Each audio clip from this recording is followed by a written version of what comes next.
So, hello everyone. Today we are going to start a new topic that is the doctrine of separation of power. तो जैसा कि आपने thumbnail में देख लिया होगा कि आज का हमारा टॉपिक होने वाला है सेपरेशन ऑफ पावर के बारे में। और इसके अंदर हम जो टॉपिक्स कवर करने वाले हैं दैट इज़ इंट्रोडक्शन, इसका ओरिजिन किस तरीके से होता है, मॉन्टेस्क्यू ने क्या थ्योरी दिया था और इसका इंपॉर्टेंस क्या था उसकी थ्योरी का, देन इसका इफेक्ट क्या हुआ सेपरेशन ऑफ पावर का, इसमें डिफेक्ट्स क्या थे, एंड मोस्ट इंपॉर्टेंटली इस पर जो क्वेश्चन बन के आते हैं कि सेपरेशन ऑफ इंडिया जो है क्या वो सेपरेशन ऑफ पावर्स जो है क्या ये कॉन्सेप्ट इंडिया के अंदर भी अप्लाई करा जाता है कि नहीं करा जाता, अगर करा जाता है तो कौन सी कॉन्स्टिट्यूशनल प्रोविजंस के अंदर करा जाता है। एंड इसके साथ साथ हम देखेंगे फंक्शनल ओवरलैपिंग, जो कि ये बिल्कुल सेपरेशन ऑफ पावर के ऑपोजिट हो जाता है कि जहाँ पे सेपरेशन ऑफ पावर जैसे नाम से पता चल रहा है कि पावर्स को सेपरेट करना, यानी कि हर एक ऑर्गन जो है गवर्नमेंट का उनको अलग अलग पावर्स दिए जाते हैं और वो अपने अपने पावर्स को परफॉर्म करते हैं अपने अपने ऑर्गन्स के हिसाब से। ठीक है, लेकिन फंक्शनल ओवरलैपिंग का मतलब क्या है कि जहाँ पे एक ऑर्गन जो है वो दूसरे ऑर्गन के फंक्शंस को जहाँ पे परफॉर्म करता है, तो that is known as functional overlapping. तो वो कहाँ कहाँ पर दिए गए हैं, किस किस कॉन्स्टिट्यूशन प्रोविजंस के अंदर दिए गए हैं, तो वो भी सब कुछ हम डिटेल के अंदर कवर करने वाले हैं आज की वीडियो के अंदर। सो आई होप कि आप सभी अपने घर पे प्यार से होंगे, अच्छे से होंगे, और कमेंट बॉक्स में मुझे ज़रूर लिखिएगा कि आप कैसे हैं। तो चलिए बिना किसी देरी के आज की वीडियो को स्टार्ट करते हैं।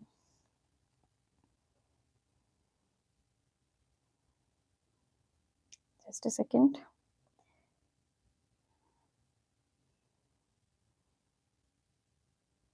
ओके, सो देखो, जो सेपरेशन ऑफ पावर हमारा टॉपिक है, इसकी सबसे पहले हम इंट्रोडक्शन से स्टार्ट करते हैं। तो सेपरेशन ऑफ पावर का मतलब क्या होता है, division of the duties. Separation of power का मतलब क्या है कि ड्यूटीज को जहाँ पे डिवाइड करा गया है, यानी कि हमारे तीन ऑर्गन्स हैं गवर्नमेंट के, जैसे कि हमें पता ही है कि एक लेजिस्लेटिव होता है, एग्जीक्यूटिव होता है, लेजिस्लेचर होता है, एग्जीक्यूटिव होता है और जुडिशरी होता है।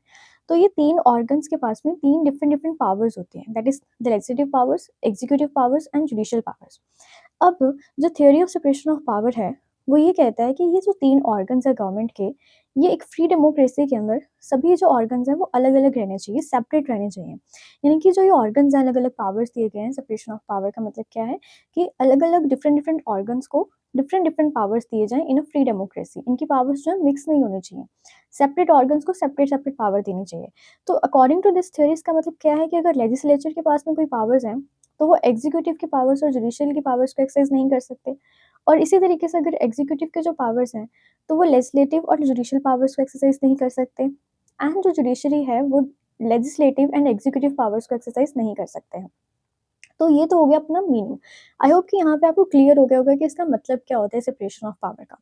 अब हम बात करते हैं कि ये जो डॉक्ट्रिन आया सेपरेशन ऑफ पावर का, इसका ओरिजिन कहाँ से हुआ, किस तरीके से स्टार्ट हुआ ये कॉन्सेप्ट सेपरेशन ऑफ पावर का।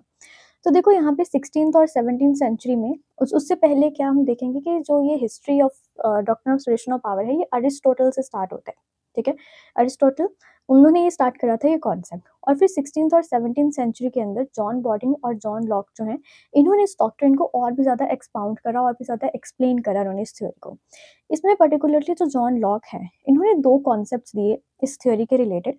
उन्होंने बताया that idea of limited government, कि लिमिटेड गवर्नमेंट की पावर्स जो है उनको लिमिट करना पड़ेगा, कि ऐसा नहीं आप एक्सेसिव पावर्स, सारी की पावर्स जो है गवर्नमेंट को ही दे दो, तो लिमिटेड पावर्स का उन्होंने कॉन्सेप्ट यहाँ पे दिया।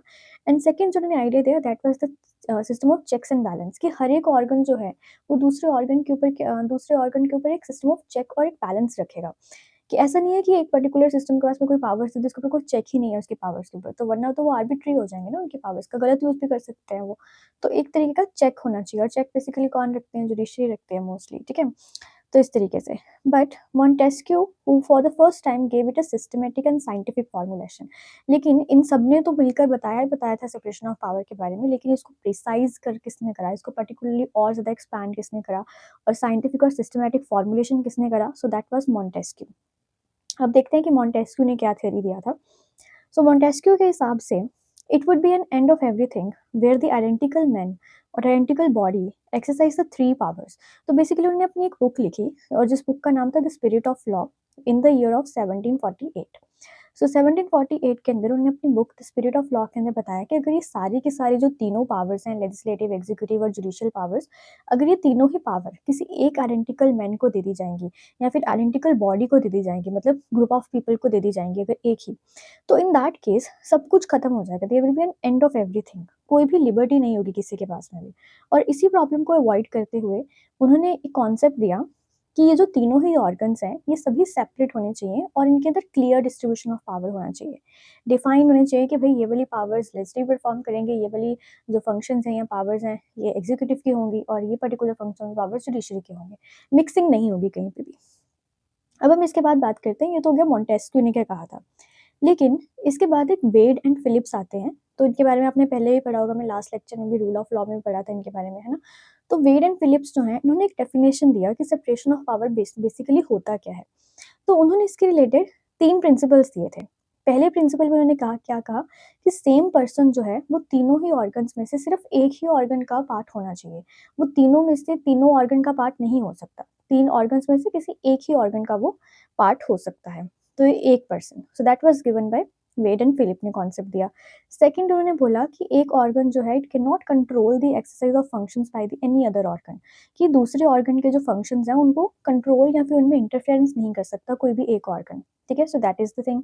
एंड थर्डली उन्होंने क्या बोला कि कोई भी एक ऑर्गन जो है किसी दूसरे पर्सन को कोई भी फंक्शन असाइन नहीं कर सकता। ठीक है, पहली चीज तो वो कंट्रोल नहीं कर सकता, सेकेंडली कोई फंक्शन असाइन नहीं कर सकता। तो ये 3 जो कॉन्सेप्ट्स हैं, these were given by Wade and Phillips. और उन्होंने इस डॉक्ट्रिन को थोड़ा और एक्सप्लेन करा, एक स्ट्रक्चरल क्लासिफिकेशन करा इनके पावर्स का। Okay, so now let's move on towards the importance of separation of power. So separation of power basically क्यों इतना ज़्यादा important है? So देखो, जो सेपरेशन ऑफ पावर है ये टायरनी को प्रिवेंट करता है, अकाउंटेबिलिटी को प्रमोट करता है, इंडिविजुअल्स की लिबर्टी को सेफगार्ड करता है, system of checks and balance बनाता है और जुडिशरी की इंडिपेंडेंस को मेंटेन करता है। इसको थोड़ा सा हम लोग और डिटेल में पढ़ेंगे कि एक्चुअल में ये है क्या। तो सबसे पहले इसमें आता है कि ये टायरनी को प्रिवेंट करता है। टायरनी का मतलब क्या है कि जहाँ पर सारी की सारी पावर्स जो हैं लेजिस्लेटिव, एग्जीक्यूटिव और जुडिशरी में डिवाइड कर दी गई हैं, तो कोई भी एक ऑर्गन को सारी पावर्स नहीं दिए गए, तो कोई भी एक ऑर्गन जो है वो पावरफुल नहीं है। तो दैट इट मीन्स कि पावर्स को डिवाइड कर दिया गया है, एक ही के हाथ में पावर्स नहीं है कि वो अपनी पावर को मिसयूज कर सके। ठीक है, तो इस तरीके से टायरनी को प्रिवेंट करता है। सेकेंड इज अकाउंटेबिलिटी को प्रमोट करता है कि हर एक गवर्नमेंट जो है वो अपने एक्शंस के लिए आंसरेबल होगी। हर एक ऑर्गन जो है उसको अपने एक्शंस को एक्सप्लेन करना होगा कि उसने ये वाला एक्शन क्यों लिया है। एंड सेकेंडली ये ट्रांसपेरेंसी को प्रमोट करता है और क्लियरली रिस्पॉन्सिबिलिटीज़ को डिफाइन करता है कि ये वाला ऑर्गन ये वाली रिस्पॉन्सिबिलिटी इसकी बनती है, तो अपने एक्शंस के लिए वो खुद ही रिस्पॉन्सिबल होगा। तो इस तरीके से ट्रांसपेरेंसी भी बनी रहती है और अकाउंटेबिलिटी भी बनी रहती है। देन ये इंडिविजुअल्स की जो लिबर्टी है उसको सेफगार्ड करता है। कैसे ले सेफगार्ड करता है? क्योंकि हर एक लॉ जो सेम बॉडी को ना तो उसके पास मतलब सारी पावर्स एक ही बॉडी को नहीं दिए गए हैं। लॉ मेकिंग, एग्जीक्यूटिव और एजुडिकेट करने की पावर्स डिफरेंट डिफरेंट ऑर्गन्स को दिए गए हैं। तो जिसकी वजह से जो गवर्नमेंट की पावर्स हैं उनको लिमिट कर दिया गया है और इस तरीके से सिटीजन्स के राइट्स जो हैं वो प्रोटेक्ट हो जाते हैं। Then fourth is system of checks and balance यहाँ पे बना रहता है कि आर्टिकल 13, आर्टिकल 32 एंड 226 के थ्रू जुडिशरी जो है supreme court and high courts अपने रिट्स वगैरह इशू करके एक चेक मेंटेन करते रहे दूसरे के और दूसरे ऑर्गन्स के पावर्स के ऊपर। Then fifth is maintenance of the independence of judiciary, कि जुडिशरी की जो इंडिपेंडेंस है वो मेंटेन रही है। जुडिशरी जो है वो एक वॉचडॉग का काम करती है कॉन्स्टिट्यूशन के, कि हर एक जो चीज़ है, हर एक ऑर्गन जो परफॉर्म कर रहा है अपने एक्शंस को, वो कॉन्स्टिट्यूशन के कहीं आर्बिट्री ना हो जाए, कॉन्स्टिट्यूशन के अगेंस्ट में ना चला जाए। तो इस तरीके से एक वॉचडॉग का काम करता है जुडिशरी। एंड ये बिल्कुल पॉलिटिकल प्रेशर से बिल्कुल फ्री होता है और एग्जीक्यूटिव इंटरफेरेंस भी इसमें नहीं होता है। सो इस तरीके से ये तो हो गया हमारा इंपॉर्टेंस क्या था सेपरेशन ऑफ पावर का।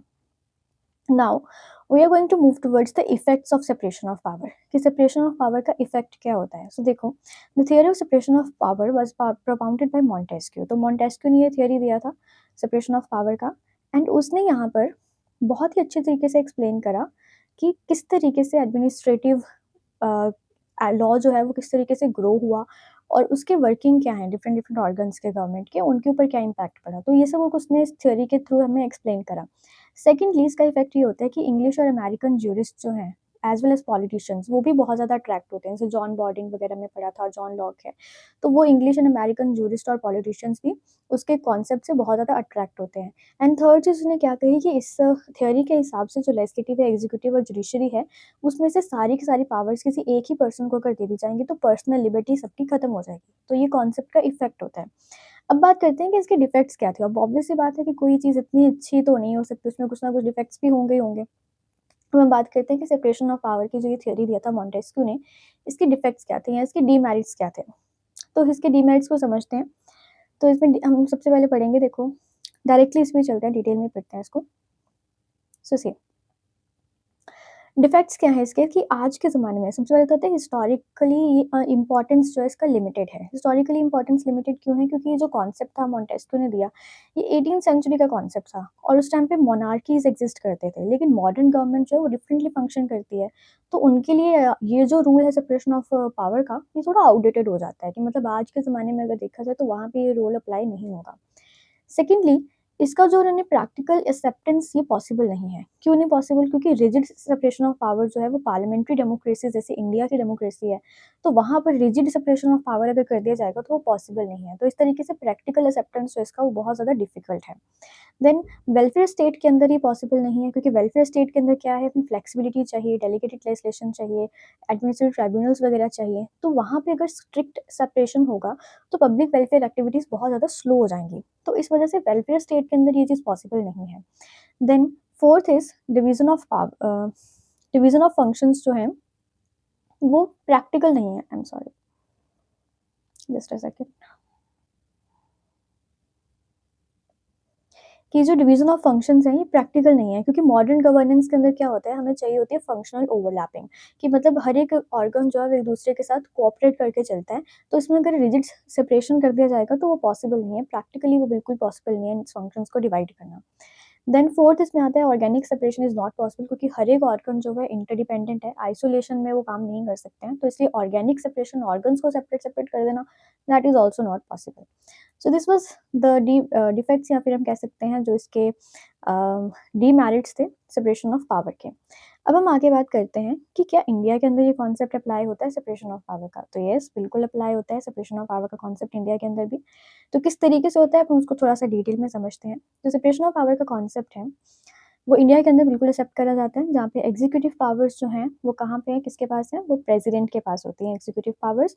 लेजिस्लेटिव पावर पार्लियामेंट के पास होती हैं, स्टेट लेजिस्लेचर के पास होती है एंड जुडिशियल पावर्स जुडिशरी के पास होती है। तो यहाँ पे हो गया ना सेपरेशन ऑफ पावर, अलग-अलग ऑर्गन्स हैं और अलग-अलग ही पावर्स हैं उनकी। अब हम बात करते हैं कि कॉन्स्टिट्यूशनल प्रोविजंस क्या है कि जहाँ पर हमें ये प्रूफ मिलता है कि बिल्कुल सेपरेशन ऑफ पावर यहाँ पे हमें देखने को मिल रहा है कि एक ऑर्गन सिर्फ अपने फंक्शन को परफॉर्म कर रहा है और कोई फंक्शंस में इंटरफेरेंस नहीं कर रहा। तो वो हमें कहाँ पे मिलता है? देखो, जो इसमें आर्टिकल 50 है सेपरेशन ऑफ पावर का, ठीक है? वो बेसिकली क्या कहता है कि जुडिशरी जो है वो एग्जीक्यूटिव से बिल्कुल सेपरेट है, कि जुडिशरी के ऊपर कोई भी कंट्रोल नहीं हो सकता एग्जीक्यूटिव का, जुडिशरी अपना इंडिपेंडेंटली वर्क करेगी। तो ये कहता है article 50 that ensures the separation of power from the executive. उसके बाद आता है आर्टिकल 122। आर्टिकल 122 कहता है कि कोर्ट्स जो हैं वो पार्लियामेंट की प्रोसीडिंग्स के अंदर इंक्वायर नहीं कर सकते, कि कोर्ट्स के पास में इंडिपेंडेंस तो है जुडिशरी की, ठीक है? वो सेक्शन 50 के अंदर, आर्टिकल 50 के अंदर दिया गया है, लेकिन आर्टिकल 122 में उन्होंने क्या कहा कि पार्लियामेंट की प्रोसीडिंग्स के अंदर कोई भी इंक्वायरी नहीं कर सकता है कोर्ट्स। एंड इसी तरीके की एक प्रोविजन जो है वो आर्टिकल 361 के अंदर दिया गया है प्रेसिडेंट और गवर्नर्स को। तो ये भी इम्यूनिटी एन्जॉय करते हैं फ्रॉम द कोर्ट प्रोसीडिंग्स, कि इनके भी ऊपर जो है कोर्ट अपनी कोई प्रोसीडिंग्स नहीं कर सकता upon the working of the president and the governor. अब भई ये तो फिर गलत हो जाएगा, अगर जुडिशरी को भी ऐसी पावर्स मिलनी चाहिए कि उनकी भी प्रोसीडिंग्स में कोई भी छेड़खानी ना करे। तो बिल्कुल मिली हुई है उनको भी, तो दैट इज़ अंडर आर्टिकल 121 और आर्टिकल 211। तो इन आर्टिकल्स के अकॉर्डिंग जो है, these articles prevent the parliament and the state legislatures from discussing the conduct of the judges of the Supreme Court and High Court except in the cases of the impeachment। कि देखिए जो parliament और state legislatures हैं, वो जजेस के conduct को, supreme court के जज हों चाहे वो हाई कोर्ट के जजेस हों, उनके कंडक्ट को डिस्कस नहीं कर सकते। लेकिन कौन से केस में वो डिस्कस कर सकते हैं? So that is the case of impeachment. सिर्फ इम्पीचमेंट के केसेस में वो इंटरफेयर कर सकते हैं, अदरवाइज उनको इंटरफेरेंस से मना करा गया है पार्लियामेंट एंड स्टेट लेजिस्लेचर्स को अंडर आर्टिकल 121 एंड 211। फिर उसके बाद आता है आर्टिकल 53 एंड आर्टिकल 154। तो ये मैंने लास्ट में पीडीएफ में एक्सप्लेन करा हुआ है, तो मैं यहाँ पे आपको शॉर्ट में बता देती हूँ। आर्टिकल 154 एंड 53 जो बेसिकली ये कहता है कि जो यूनियन की जो एग्जीक्यूटिव पावर्स हैं वो प्रेसिडेंट के पास रहेंगी एंड जो स्टेट की एग्जीक्यूटिव पावर्स हैं वो गवर्नर के पास रहेंगी। तो इस तरीके से सेपरेशन ऑफ पावर का कॉन्सेप्ट हमें इन आर्टिकल्स के थ्रू हमारी कॉन्स्टिट्यूशन के अंदर दिया गया है। Article 50, article 122, 361, then 121 and 211 and lastly 53 and 154। अब हम बात करते हैं कि कहाँ पर हमें इनमें फंक्शनल ओवरलैपिंग भी देखने को मिलता है, कि मतलब ऐसा नहीं है कि बिल्कुल क्योंकि हमने अभी पढ़ा था इसके डिफेक्ट्स के अंदर कि वेलफेयर स्टेट के अंदर पार्लियामेंट्री स्टेट है इंडिया की, तो वहाँ पर क्या है कि ये जो कॉन्सेप्ट है सेपरेशन ऑफ पावर का, ये किसी हद तक तो कॉन्स्टिट्यूशन में दिया गया है, लेकिन काफ़ी सारे फंक्शंस ऐसे हैं कि जहाँ पे हमें ओवरलैपिंग भी देखने को मिलती है पावर्स की, कि जहाँ पे लेजिस्लेचर कुछ एग्जीक्यूटिव के फंक्शंस को परफॉर्म कर रहा होता है एंड वाइस वर्सा, ऐसे बहुत सारे हमें ओवरलैपिंग देखने को मिलती है। तो इस पे भी कई बार आ जाता है क्वेश्चन, तो उसको भी हम थोड़ा-सा समझ लेते हैं डिटेल में कि सेपरेशन ऑफ पावर जो है उसकी फंक्शनल ओवरलैपिंग किस तरीके से देखने को मिलती है। तो पहले हम बात करेंगे एग्जीक्यूटिव के बारे में। सो एग्जीक्यूटिव जो है वो लेजिस्लेटिव और जुडिशियल फंक्शंस को किस तरीके से परफॉर्म करता है। अब देखो, इसमें हमने सबसे पहले करना है आर्टिकल 123 जो कि बात करता है ऑर्डिनेंस मेकिंग पावर्स की, कि पार्लियामेंट में जो प्रेसिडेंट हैं उनके पास में ऑर्डिनेंसेस इशू करने के पावर्स दिए गए हैं। ऑर्डिनेंसेस कब इशू कर सकते हैं, जब पार्लियामेंट सेशन में नहीं होगा। तो ये ऑर्डिनेंसेस जो है इनकी बिल्कुल इफेक्ट ऐसे ही होता है कि जिस तरीके से कोई लॉ पास करना होता है और पार्लियामेंट मान लो सेशन में नहीं है, तो प्रेसिडेंट क्या करते हैं, ऑर्डिनेंसेस इशू कर देता है उस टाइम पे। तो ये क्या है, एक लेजिस्लेटिव पावर्स है। तो इस तरीके से यहाँ पे एग्जीक्यूटिव लेजिस्लेटिव फंक्शंस को परफॉर्म कर रहा है under article 123 that is ordinance making power 1 2 3, ठीक है, इस तरीके से याद कर सकते हो। फिर उसके बाद आता है next that is under section 257। So section 257 जो है talks about the state emergency, क्योंकि इमरजेंसी लगती है जब उस टाइम पे भी प्रेसिडेंट के पास में लेजिस्लेटिव पावर्स आ जाती हैं, स्टेट के जितने भी फंक्शंस हैं तो वो कौन देखता है, प्रेसिडेंट देखता है उस टाइम पे, राइट। तो प्रेसिडेंट के पास उस टाइम पे भी लेजिस्लेटिव पावर्स आ जाती हैं। तो इस तरीके से यहाँ पे एग्जीक्यूटिव क्या कर रहे हैं, लेजिस्लेटिव फंक्शंस को परफॉर्म कर रहे हैं। तो इन दोनों में लेजिस्लेटिव फंक्शंस आ गए। अब हम देखते हैं कि किस तरीके से जो एग्जीक्यूटिव है वो जुडिशियल फंक्शंस को परफॉर्म करता है। तो जुडिशियल फंक्शंस में आता है फर्स्ट आर्टिकल 103। सो आर्टिकल 103 के अंदर आता है कि एग्जीक्यूटिव के पास में पावर होती है कि वो एमपीज को डिस्क्वालीफाई कर सकते हैं। तो प्रेसिडेंट के पास में पावर होती है कि मेंबर्स ऑफ पार्लियामेंट को डिस्क्वालीफाई कर सकते हैं वो, और ये क्या है, एक टाइप का क्वासी जुडिशियल फंक्शन है। फिर आर्टिकल 72 के अंदर आती है पार्डनिंग पावर। सो 72 में पार्डनिंग पावर की प्रेसिडेंट के पास में पावर्स होते हैं कि वो पार्डन कर सकते हैं, रिप्रीव कर सकते हैं, रिमिट कर सकते हैं, कम्यूटेट कर सकते हैं। बेसिकली प्रेसिडेंट के पास पार्डनिंग पावर का मतलब क्या होता है, कि जब भी मान लो कि प्रेसिडेंट के पास में पावर है कि वो एक्सेप्शनल केसेस के अंदर किसी भी पर्सन की सज़ा माफ़ करवा सकते हैं, ठीक है, या फिर उसकी सज़ा कम करवा सकते हैं। मतलब इस तरीके की पावर्स जो हैं प्रेसिडेंट को दिए गए हैं, और ये क्या है, जुडिशियल जुडिशियल फंक्शंस को ओवरराइड कर देते हैं कई बार। तो ये एक टाइप के क्या जुडिशियल फंक्शंस दिए गए हैं जो कि एग्जीक्यूटिव परफॉर्म करता है। नेक्स्ट आता है आर्टिकल 217 क्लॉज 3 जो कि है जजेस की एज डिटरमाइन करना। तो हाई कोर्ट के जितने भी जजेस हैं उनकी एज क्या रहेगी रिटायरमेंट की, तो उसके रिलेटेड क्वेश्चंस जो है कौन डिसाइड करता है, प्रेसिडेंट डिसाइड करता है। तो ये भी एक जुडिशियल टाइप का फंक्शन है।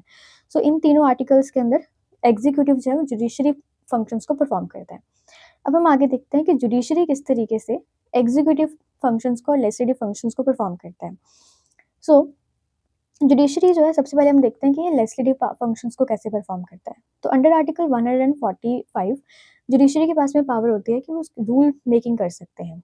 तो जहाँ पे अपने कोर्ट के प्रैक्टिस के रिलेटेड या कोर्ट के प्रोसीजर्स के रिलेटेड वो रूल्स फ्रेम कर सकते हैं अपने अकॉर्डिंग, कि उनका प्रोसीजर क्या रहेगा, प्रैक्टिस कैसे होगी कोर्ट्स के अंदर। तो that is a legislative function जो कि जुडिशरी परफॉर्म करती है।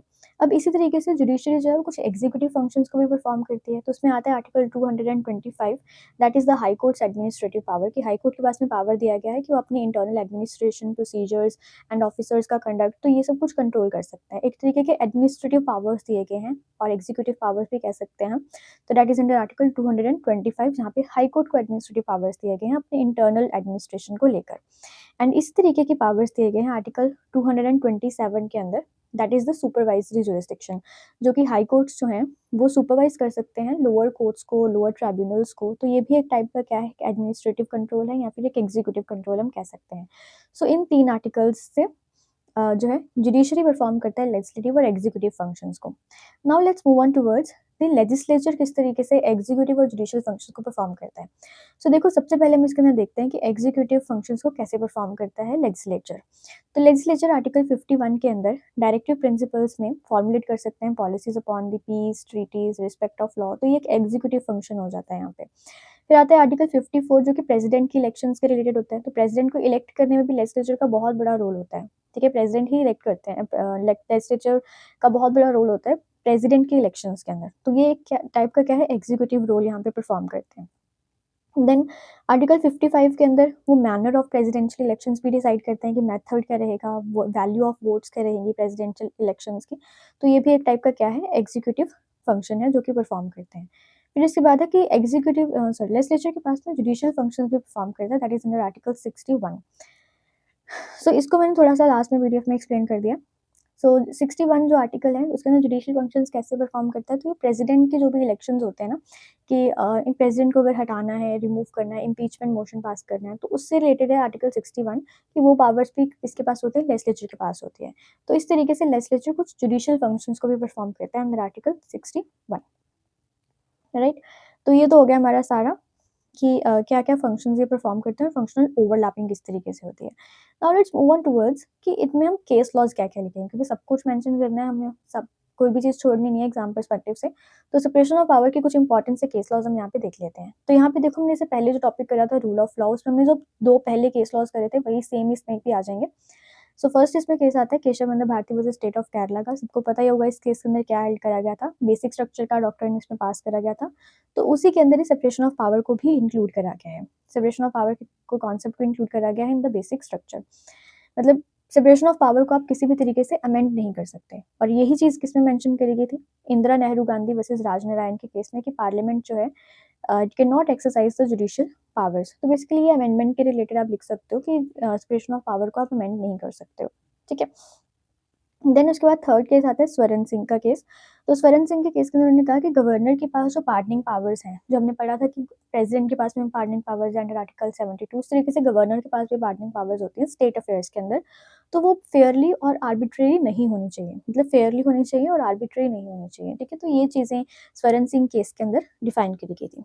देन फोर्थ केस इसके अंदर आता है Ram Jawaya Kapur versus state of Punjab. अब मैंने इस केस को कैसे याद किया, तो देखो, राम जवाया कपूर, राम जी ने कपूर जलाया और वो उस टाइम पे कहाँ पे थे, पंजाब के अंदर थे, ठीक है। आप इस तरीके से इस केस को याद कर सकते हो, जहाँ Ram Jawaya Kapur versus state of Punjab. और इसमें उन्होंने क्या हेल्प करा था कि सेपरेशन ऑफ पावर जो है रिजिड नहीं होना चाहिए, कि फंक्शनल ओवरलैपिंग यहाँ पे हो सकती है। तो ये चीज़ इसमें हेल्प करी गई थी Ram Jawaya Kapur versus state of Punjab के केस के अंदर, राइट। ओके, इसमें अगर आप चाहो तो ये पढ़ सकते हो separation of power in USA, but वैसे इसके ऊपर कभी भी क्वेश्चन नहीं आता होता है। बट स्टिल मैंने यहाँ पे मेंशन कर दिया, आप चाहो तो इसका स्क्रीनशॉट लेके इसको डिटेल में आगे कवर कर सकते हैं। लेट्स टॉक अबाउट कि अगर आपको ये सारे जो नोट्स हैं, अगर इनको आपको एक्सेस करना है, तो इन दैट केस आप कहाँ से एक्सेस कर सकते हैं सभी नोट्स को। सो ये सारे नोट्स जो हैं आपको मेरे टेलीग्राम चैनल पे मिल जाएंगे, और उसका लिंक आपको मैं डिस्क्रिप्शन बॉक्स में भी दे दूँगी, इसके साथ-साथ कमेंट बॉक्स में मैं पिन भी कर दूँगी। तो वहाँ से आप मेरे टेलीग्राम चैनल को एक्सेस कर सकते हैं, जिसका नाम है लॉ स्कूल डायरीज़, ठीक है। तो उसके अंदर आपको सारे के सारे नोट्स ही मिल जाएँगे।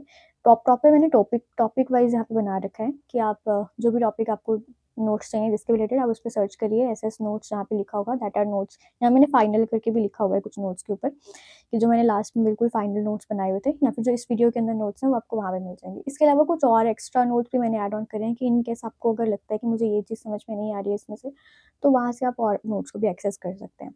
तो बहुत ही ईजिली आप इनको नोट्स को डाउनलोड कर सकते हैं। सो आई होप कि आपको ये टॉपिक समझ में आ गया होगा सेपरेशन ऑफ पावर का, एंड अगर समझ आ गया है तो please hit the like button और चैनल को सब्सक्राइब करना मत भूलिएगा। Thank you so much.